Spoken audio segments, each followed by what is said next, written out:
문맹이라는 말이 요사이 젊은이들로서는 생소한 말이다.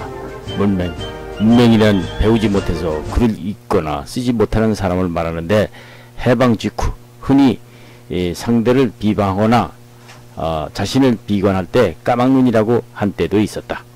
이렇게 글을 읽을 수 없는 문맹률에 대한 대표적인 사례는 일제강점기라 할 수 있다. 당시 일본은 1885년도부터 자기 나라 국민들에게는 의무 교육제도를 시행해서 조선에 나와 있던 일본인들은 거의가 초등학교 이상 교육을 받은 자들로서 모두가 배운 자들이었던 것이다. 그러나 당시 조선 백성들은 어땠을까? 일본의 식민지 정책으로 호구지책조차 마련할 수 없었던 조선인들은 학교에 보낸다는 것은 사치였다. 그러므로 고상한 학문과 해박한 지식은 그렇다 치고 당시 조선인들은 한글조차도 편지 한 장도 쓰지도 못하고 심지어는 가게 간판과 기차 정거장의 이름조차 몰라보는 사람이 열에 9은 되었다라는 신문 기사가 일제강점기에 실려 있을 정도였다. 당시 조선인들은 한글조차도 쓰지 못했던 것이다. 1930년 일제강점기에 국세조사된 우리나라의 문맹률은 77%로 남자는 63%, 여자는 92%로 나와 있을 정도였다.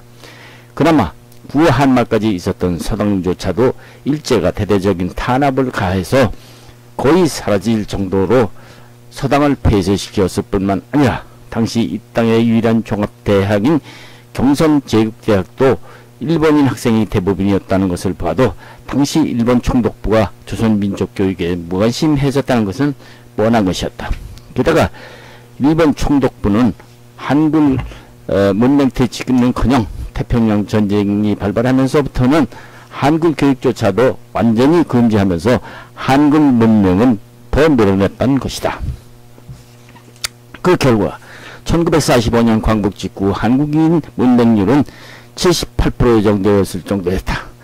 다만 1930년대 후반 1940년도 사이에 조선인 중 일자무식 부모들이지만 자녀들을 출세를 위한 교육에 눈을 뜨기 시작하면서부터 일본으로부터 유학을 떠나는 조선인들의 숫자가 늘어나기는 했다. 1945년 해방과 동시에 이렇게 되고 보니 미 군정이 일본 총독부로부터 이어받은 행정기관은 무주공산이었던 것이다. 일제 동화정책으로 한글 사용을 금지했기 때문에 당시 대부분의 국민들은 한글조차 알지 못하는 문맹이었다. 미 군정장관 아놀드는 문맹 문제를 관장할 성교육위원회를 조직하고 국문강습소, 공민학교 등 교육정책으로 행정공백을 메꾸려 했으나 속수무책이었다.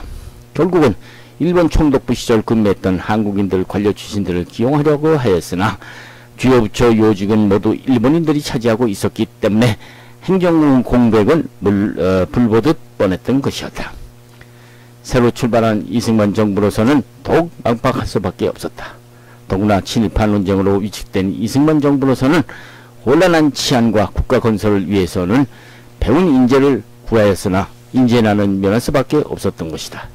더구나 6.25 전쟁으로 문맹률은 더 이상 개선되지 못하고 있었고 이때 일부 각 부처에서는 대한민국 정부를 이끄는 인재들이 등장하기 시작하기는 했다. 이들이 바로 누구냐 하면은 동경유학생 출신들이었다. 이들은 정부 각 부처에서 신생 대한민국을 이끄는 엘리트 집단으로 등장을 한 것이다.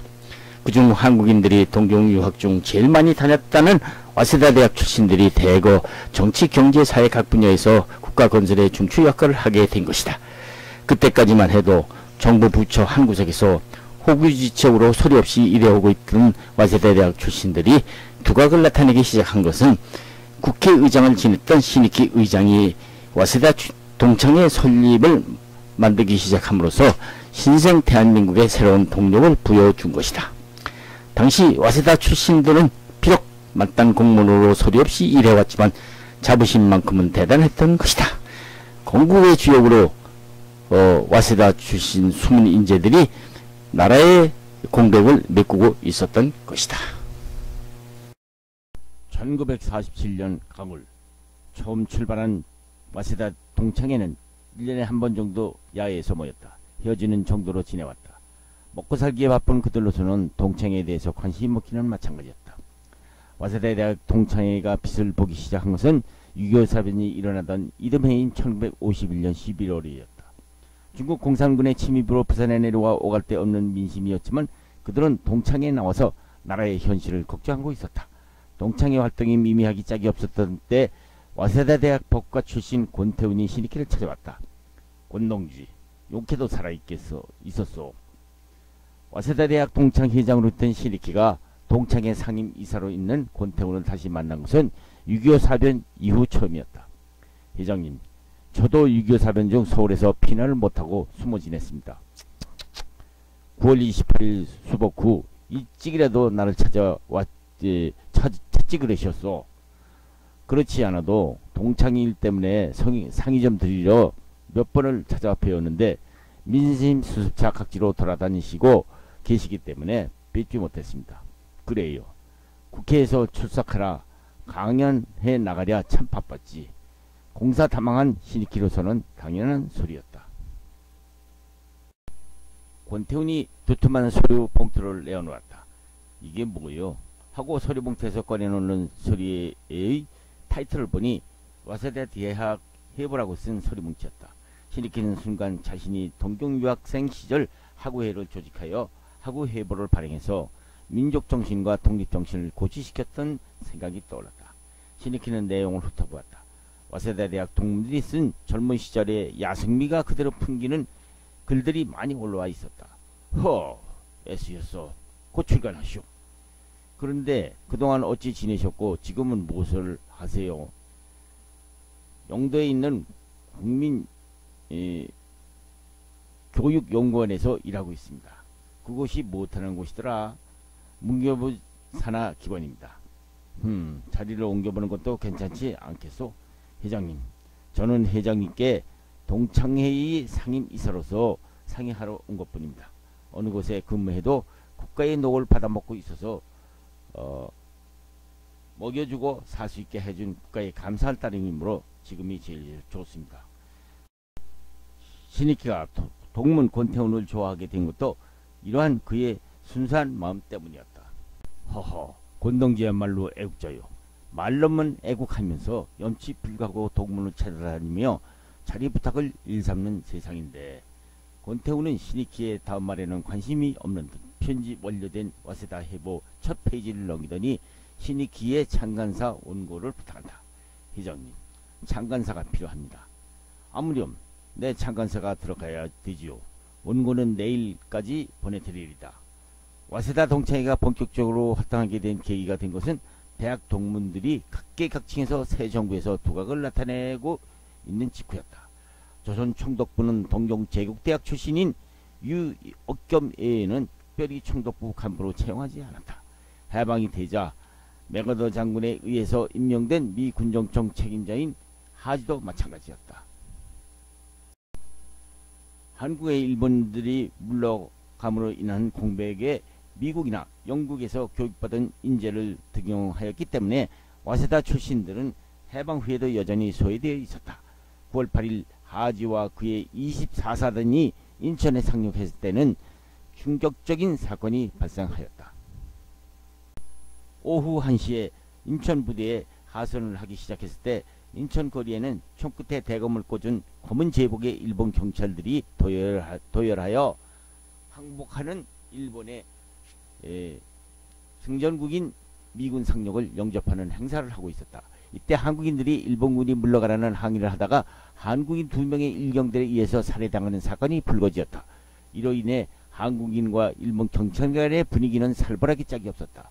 점령군 미군 사령관 하지는 이러한 사건이 있었는지도 모르고 서울로 향했다. 하지는 9월 9일 조선총독부 권부를 접수하고 조선총독의 항복 예식이 끝나자 그는 그의 자리에서 일본인 조선총독에게 행정 공백을 메우기 위해서 총독부 시설을 생긴 그대로 두고 가라앉며 철수하는 일본인들은 조금이라도 기물에 손을 대지 말 것을 지시하였다. 점령군 사령관에서 군정장관 제도로 바뀌자 맥하더는 이미 미군 군정장관으로 아놀드 소장으로 취임을 시켰으며 총독부의 명칭도 군정청으로 개칭한다. 아놀드는 즉시 미 군정청에 한국인 인재를 발탁하였는데 일본과 감정이 좋지 않은 점을 고려해서 일본서 교육받은 인사들은 되도록이면 배제하고 거의가 영어가 통하는 구라파나 미국에서 교육받은 사람들을 택할 수밖에 없었다. 당시 군정청 요원으로 발탁된 한국인 인물들의 졸업한 학교 출신별로 살펴보면 다음과 같다. 경무국장 조병옥은 미국 컬럼비아 대학, 수도경찰청장 정택상은 영국 에딘버러 대학, 경성대 총장 백낙주는 미국 파크 대학, 군정청 인사처장 정일영은 미국 듀르크 대학 등으로 구미대학 출신들이 대부분이었다. 대법원장 김용문은 일본 주호대학, 검찰총장 이인은 일본 명치대학, 농림부장 윤보선 일본 게이오대학, 문교부장 유익겸 도쿄 제국대학, 농무부장 이훈구 도쿄 제국대학, 중앙노동조정위원 김준현 도쿄 제국대학, 김도현 게이오대학 등 출신으로 와세다 대학 출신들은 눈을 씻고 볼래야 볼 수가 없었다. 총독부나 군정청은 철저하게 와세다 출신 인사들을 배제하고 있었던 것이다. 이런 와중에 와세다 대학 동창회는 8.15 해방과 아울러 몇몇 대학 출신 동문들이 모여서 동창회 8기 준비 모임이 있었다. 동창회 준비 8기 모임은 1947년 6월 초순 서울 중구 남대문로 상가에 있는 태화 지역 주식회사에서 20인의 8기인 대회를 가졌다. 이들 8기인들은 자리를 무교동에 있는 한가람 식당으로 옮겨 회장의 신익기를 선출하기로 하고 그해 9월 20일 비원 야외에서 첫 총회를 열어서 창립총회를 열었던 것이다. 200여 명의 회원들은 거의가 그동안 의도적으로 총독부가 조선 총독부로부터 지시 애면당하여 오던 사람들이었다. 지난 날을 생각하니 감개가 무량했다.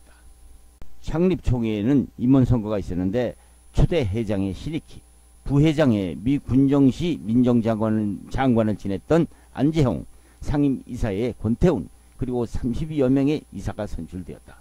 사무실은 청구건설 사무실에서 두기로 하였고 상임이사에는 권태훈이 본격적으로 직무하기 시작했다. 와세다 동창회. 그동안 일제와 미군 정청으로부터 철저하게 배제당해왔다. 겨우 해방이 되자 호구지책으로 모두들 보잘것없는 중소기업의 간부로 있거나 정부 부처의 공무원 말단 간부 정도가 고작이었다. 상임이사였던 권태훈도 역시 회사원 신분이었던 것이다. 존재조차 없었던 와세다 동문들이 눈에 띄기 시작한 것은 해방 후 재헌국화가 개최되면서부터였다. 1948년 4월에 창경원에서 열린 첫 동창회 참석자 중 12명의 재헌의원이 탄생한 것만 봐도 알 수 있다. 국민들이 뽑은 입법부를 와세다 출신들이 거의 석권하다시피 한 것이다. 이제 동창회에도 역시 신익희가 선출되었고 부회장의 동아일보 사장인 최대선이 선출되었다. 동창들의 강력한 권위로 권태훈이 상임이사로 유인된 것은 물론이었다. 해방과 동시 와세다 동창회가 활성화된 것은 아무래도 이제는 작고한 권태훈이라는 인물이다.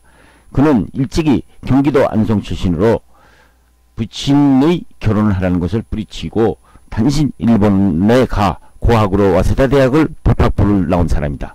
신익희 의장과 권태훈과는 누가 뭐래도 와세다 동창회 해방과 6.25 격동기를 거치면서 한국 동창회를 창립했던 인물로 알려져 있다. 와세다 대학은 일본뿐만 아니라 동양의 명문대학으로 동경제국대학을 제외하면 한국에서는 잘 알려진 일본의 대학으로 식민지 시대 독립운동과 대한민국 수립에 공헌했던 인물을 다수 배출하였기 때문에 한국인들에게는 더욱 잘 알려진 것이다.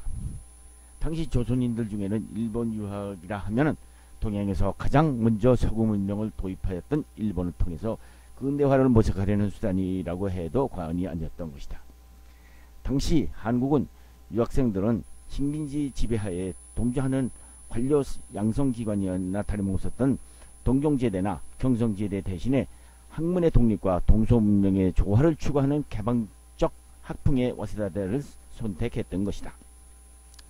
식민지 시대 와세다 대학을 다녔던 한국의 저명 인사들 중에는 임시정부 내무장관을 거쳐서 내무부장을 거쳐서 국회의장을 지냈던 신익희가 대표적인 인물이고, 잘 알려진 삼성그룹의 이병철, 이건희 부자를 위해서 포항제철을 만든 박태준, 롯데회장 신격호, 동아일보와 고려대를 만든 김성수, 유명 정치인 유진산, 유명 국어학자 양주동, 한국 역사의 거목 이병도, 와사다에서 철학과를 나왔지만은 한국의 대표적 작가인 이광수, 독립선서를 만든 최남선, 카인의 후예라는 명작을 남긴 황선원과 탕류 작가 최만식, 통일교 창립자 문성명 등 비록 반민특위에서 고초를 당했던 이광수나 최남선 등이 친일 행각은 논쟁이 있었지만은 식민지 시대에 실질적으로 조선을 통치하고 있던 일본의 존재를 전적으로 부정했다가는 기본적인 생활조차 할 수 없었던 시대였으니 친일이라는 분례는 벗어날 수 없었기는 했다. 그러나 드러나지 않은 각 부서에서 공헌으로 이 나라가 이만큼 발전하는 공로만은 숨길 수 없는 사실일 뿐이다.